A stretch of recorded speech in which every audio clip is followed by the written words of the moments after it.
I'm intellectual Arch Kincaid, again reporting for dogreel.com, here at the residence of Jenna Blum and Woodrow.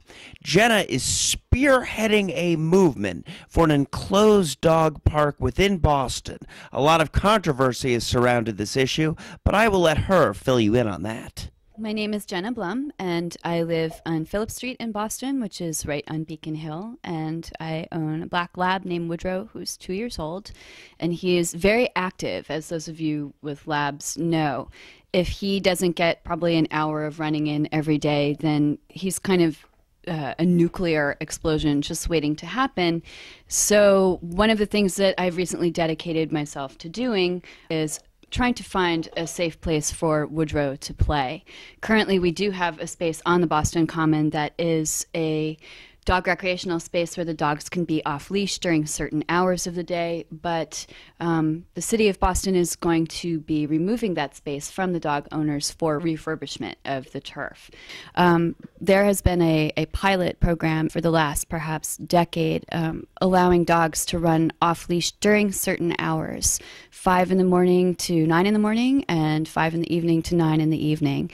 It is currently the city's only legal dog recreational space, although there is a park in the South End called Peters Park, whose dog owner neighbors are trying to petition to get that to be a legal space as well. So we're all leashed up and we have nowhere to go.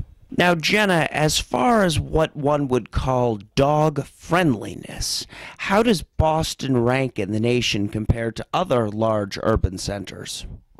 I would say that Boston likes to consider itself a dog-friendly city because we have a lot of dogs. And in fact, in the past couple of years, there's been a sort of a dog explosion in Boston as more and more rental units become condos. People move in, they own their units, and now they can buy man's best friend. Compared to other dog-friendly cities, Boston is actually a relatively dog-hostile city because we don't have any legal dog recreational spaces. New York, for instance, which is arguably even more cramped for space than the city of Boston, has a dog park in almost every neighborhood, including Central Park. But as of the moment, all we have is the parade ground, and the Parks Department, to restore the turf of the parade ground, is going to be closing it down as of April 1st of this year. So some might say to the dog owner or enthusiast, this is a cruel April Fool's Day joke. But if we assume that it is no joke, Jenna, where will you walk Woodrow? Well, I probably will walk him down to the Esplanade and let him knock himself out chasing ducks and squirrels. But the problem with that is without a space where the dogs can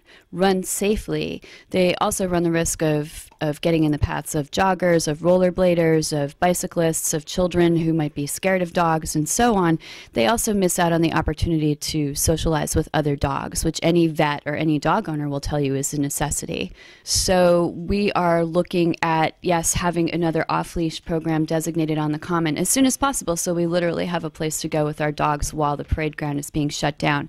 But in the slightly longer term, what we're hoping to do is find a space either on the Common or perhaps on the Esplanade near the Charles River where we can have the sort of fenced space that the petition demands. And we understand that's going to be a longer process, but we're committed to making that happen.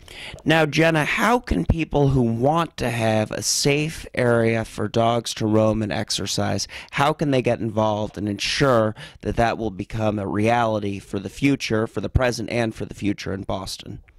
Well, Alan Ferry and I have spearheaded an organization called bostondog.org. It's bostondog.org, and that stands for Boston Dog Owners Group. If you go to bostondog.org, you can unite with other dog owners in other neighborhoods. You can get in touch with neighbors from your own vicinity, and you can also download a copy of the petition for a dog recreational space. So anybody who's interested in this issue, even if you are uneasy about the issue and just want to see where the dog owners stand, or if you want community support, go to bostondog.org and get involved. Jenna, thank you so much. For Jenna, for Woodrow, I've been Intellectual Arch Kincaid reporting for dogreel.com, and as always, reminding you to have a rough day.